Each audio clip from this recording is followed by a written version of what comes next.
if you're encountering Matchmaking Error 2025 in Baldur's Gate 3, follow these steps to troubleshoot and resolve the issue.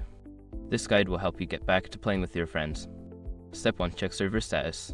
Visit the official Baldur's Gate 3 website or social media channels to check if there are any ongoing server issues. If the servers are down, you will need to wait until they are back online. Step 2. Restart the game. Close Baldur's Gate 3 completely and restart it. Sometimes, a simple restart can resolve temporary glitches that may be causing the matchmaking error. Step 3. Verify game files. If you're playing on Steam, right-click on Baldur's Gate 3 in your library, select Properties, then go to the local Files tab and click on Verify Integrity of Game Files. This process will check for any corrupted files and repair them.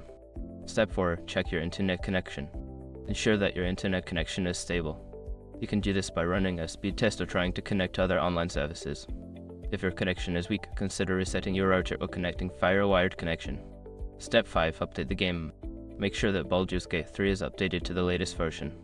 Check for updates in your game client, Steam, GOG, etc., and install any available patches, as updates often fix bugs and improve matchmaking.